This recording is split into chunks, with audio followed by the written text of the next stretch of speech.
Bienvenue dans cette nouvelle édition du 12-15 sur Africa 24 à la une de l'actualité. Des réactions de contestation du parti leader en Côte d'Ivoire qui dénonce une expulsion illégale de la secrétaire exécutive du parti, Nathalie Yambe. Aucun arrêt d'expulsion n'a encore été émis. 1,4 milliard de mètres cubes de gaz naturel exploitable dans la région Grand Tortue qui relie le Sénégal et la Mauritanie. Une aubaine pour cette région qui peut diversifier et accroître son économie. Et enfin, en Éthiopie, le bananier d'Abyssinie, de la famille des bananiers, est de plus en plus répandu dans le pays, faisant de cet aliment un aliment de base et une partie intégrante des repas typiquement éthiopiens. Mais tout d'abord, dans l'actualité, l'ancien président béninois Nicéphore Soglo et l'ancien chef de l'État nigérian Goodluck Jonathan démarrent ce lundi 9 décembre à Conakry, la capitale guinéenne, une mission de 5 jours à l'initiative du National Democratic Institute. L'objectif, évaluer les préparatifs des élections législatives reportées à plusieurs reprises et annoncées pour le mois de février 2020. Des opérations de recensement vivement critiqué par l'opposition, alors que le projet controversé d'une nouvelle constitution qui pourrait ouvrir la voie à un éventuel 3e mandat du président Alpha Condé anime toujours les tensions dans le pays. Vive réaction de la part du parti leader en Côte d'Ivoire après l'expulsion de la militante Nathalie Yambe, secrétaire exécutive de Mamadou Koulibaly, candidat du parti de Liberté et Démocratie pour la République à l'élection présidentielle annoncée pour 2020. Expulsée le 2 décembre pour le motif d'activité contraire à l'intérêt national, une expulsion jugée illégitime par le parti leader. À ce jour, le parti et l'intéressé n'ont toujours pas reçu l'arrêté d'expulsion qui engage un recours. Les précisions d'Olivier Conan. Morale toujours au beau fixe pour le professeur Mamadou Koulibaly, candidat de leader, Liberté et Démocratie pour la République à l'élection présidentielle en Côte d'Ivoire.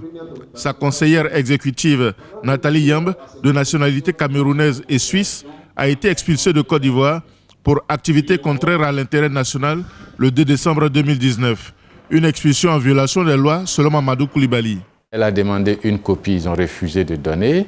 Ils ont refusé de donner à l'avocat. Ni l'ambassade de la Suisse, ni l'ambassade du Cameroun n'ont reçu copie, ni même à Leader, ce qui fait qu'elle n'a aucune voie de recours. Sans papier, sans visa annulé, ça fait abus de pouvoir, ça fait absence totale d'état de droit.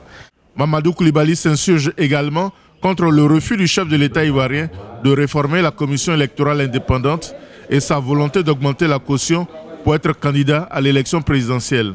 Selon lui, il est urgent d'établir les cartes nationales d'identité et réviser la liste électorale. Pour ces élections de 2020, j'y perdrai peut-être la vie, mais je ne laisserai pas M. Ouattara faire la fraude comme il l'a fait par le passé. Qu'il emprisonne tous les militants autour de moi, ça ne changera rien. Je ne lui garantis pas une élection tranquille en Côte d'Ivoire. Mais nous resterons dans la voie légale, nous resterons dans la voie constitutionnelle. Le professeur Mamadou Koulibaly, ancien président de l'Assemblée nationale de 2001 à 2010, condamne également la censure dont il est victime de la part des médias d'État. Il discute avec les partis et plateformes de l'opposition afin d'obtenir les conditions d'une élection présidentielle transparente et crédible en Côte d'Ivoire. Toujours dans l'actualité, l'élection présidentielle en Guinée-Bissau sera à son second tour le 29 décembre. Le président sortant José Mario Vaz apporte son soutien officiellement au candidat de l'opposition Umaro Sissoko Embalo face au chef du parti historique, l'ex-premier ministre Domingos Simeos Pereira. Umaro Sissoko Embalo a déjà obtenu le ralliement des principaux ténors, notamment de l'ex-premier ministre Carlos Domingos Gomez, recalé au premier tour avec un peu plus de 2% des votes, et Nuno Gomes Nabiam, 3e, avec plus de 13% des voix.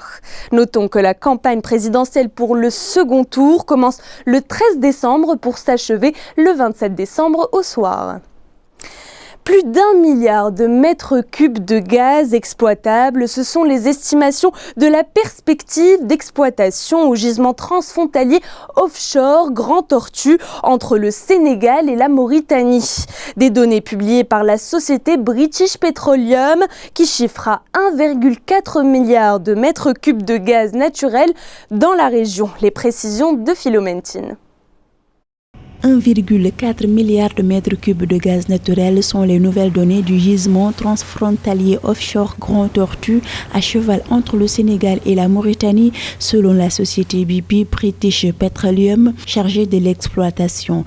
Cette production de gaz assez importante attendue en 2022 nécessitera un investissement de 10 milliards de dollars, dont une partie pour créer une unité de liquéfaction du gaz. Les États restent encore dépendants du gaz et du fioul pour la production d'électricité. Donc ce gaz naturel permettra de réduire la facture gazière et par voie de conséquence garantira une électricité moins coûteuse. Il y a ensuite que les recettes que les deux pays vont tirer de la vente du gaz vont leur permettre d'avoir un autre levier sur lequel ils pourront s'appuyer pour financer le développement. Un volume moyen de 13 trillions cubiques feet de gaz en place a été découvert dans les eaux mauritaniennes, soit la plus grande réserve d'hydrocarbures en eau profonde au monde durant l'année 2019.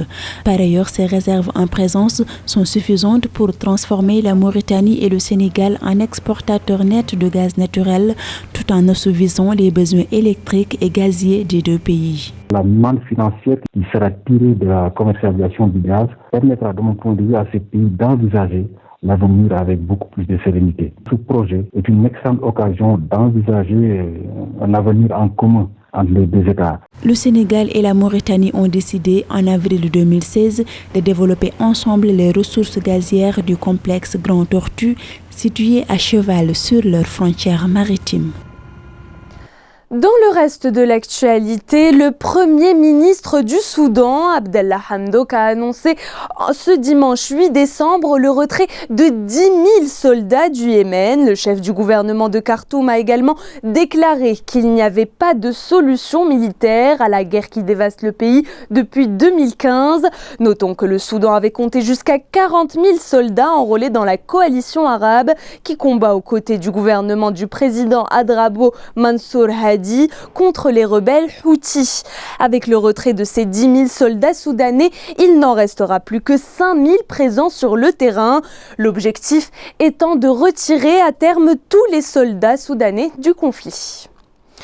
Le fleuve du Niger, vital pour des milliers d'habitants, est devenu victime de la pollution à laquelle s'ajoute également l'ensablement lié à l'avancée du désert.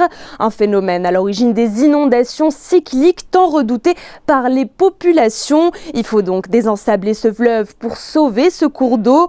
On voit donc des Maliens inquiets mais tout de même mobilisés contre ce phénomène dans ce reportage de notre correspondant au Mali, Mokhtar Bari. Le fleuve Niger, avec ses 4184 km, est le troisième du genre en Afrique, après le Nil et le Congo. De la Sierra Leone au Nigeria, en passant par la Guinée, le Mali et le Niger, le fleuve Niger génère des activités lucratives. Il est aujourd'hui victime de l'ensablement qui menace son existence. À défaut de pêcher du poisson, ils sont des milliers à extraire le sable du fleuve. Partout où nos pirogues passent, de Manekala jusqu'en Guinée, nous désensablons le fleuve. Ce qui cause ces désensablements, ce sont les dragages des mineurs. N'eût été notre présence, le fleuve en prendrait un sérieux coup. Chaque jour, des tonnes de sable sortent du fleuve. Le sable servant de matériau à la construction de bâtiments, les pêcheurs de sable le revendent à des entreprises de construction. Je suis ici depuis 2015. Avec l'aide d'un ami, j'ai acquis une pirogue. J'extrais le sable du fleuve qu'on revend aux camionneurs. Certains l'achètent chez nous pour aller le revendre en ville. Par leur action, les pêcheurs de sable contribuent à assainir le fleuve Niger. Cependant, la précarité des moyens et les taxes qu'ils doivent payer pour cet effort salvateur n'encouragent point ces gardiens du fleuve Niger. On l'a s'appelle Lancet ventricosum, l'arbre contre la faim ou encore le bananier d'Abyssinie. Il s'agit d'une plante herbacée très proche du bananier. Il est cultivé notamment en Éthiopie et y est un aliment de base pour des millions de personnes. On découvre cet aliment transformé en pain ou en bouilli dans les plats éthiopiens avec Zahra Mohamed Mouchou. Martha Daniel récolte Lancet dans sa ferme de Sidama, dans le sud de l'Éthiopie. La plante peut atteindre jusqu'à 10 mètres. Elle constitue un aliment de base pour 20 millions de personnes ici, dans les hauts plateaux éthiopiens, où l'aliment peut être transformé en pain ou en bouilli. Je vais la prendre et l'enterrer dans une fosse. Ensuite, je vais la mélanger et la pétrir avec mes mains. Puis elle sera assemblée, scellée avec des feuilles. Puis au bout d'un moment, elle se transformera en une pulpe. De là, elle pourra être préparée sous différentes formes. Elle pourra être cuite comme un pain plat ou moulée dans un rouleau en forme de pomme de terre. Vous pouvez emporter cette nourriture dans un récipient lorsque vous partez en voyage. Lancet, surnommé l'arbre contre la faim, est un aliment capital dans ce pays souvent menacé par l'insécurité alimentaire. Sa pulpe est utilisée pour fabriquer du porridge. Lancet, un proche cousin de la banane, serait par ailleurs plus résistant face aux problèmes climatiques. Dans les foyers comme dans les restaurants, il demeure la nourriture principale, comme dans le restaurant Béchou à Hawassa. Cette nourriture est bonne pour votre estomac. Vous pouvez manger autant que vous voulez et cela ne vous gênera pas. Cela fait 28 ans que j'ai commencé à le servir dans cette ville de Hawassa. Je sers ces plats tous les jours depuis 28 ans. Je l'envoie même à l'étranger. Les gens m'écrivent de l'étranger et je leur en envoie. Je l'envoie tous les jours.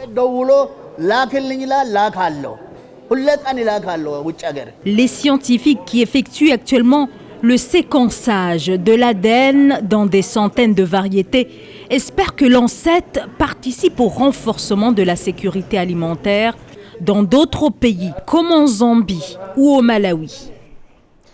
Dans le reste de l'actualité, démission du président de l'Assemblée nationale sud-soudanaise, Anthony Lino Makana, ce dimanche 8 décembre, cédant ainsi à la pression des parlementaires qu'il accusait d'entraver leur rôle dans la lutte contre la corruption et qui réclamaient donc son départ. L'homme politique est accusé d'avoir refusé de présenter devant l'Assemblée des rapports de l'auditeur général et anticorruption pour qu'ils soient discutés par les parlementaires, ou encore d'avoir empêché des parlementaires de convoquer des membres du gouvernement pour des affaires de corruption.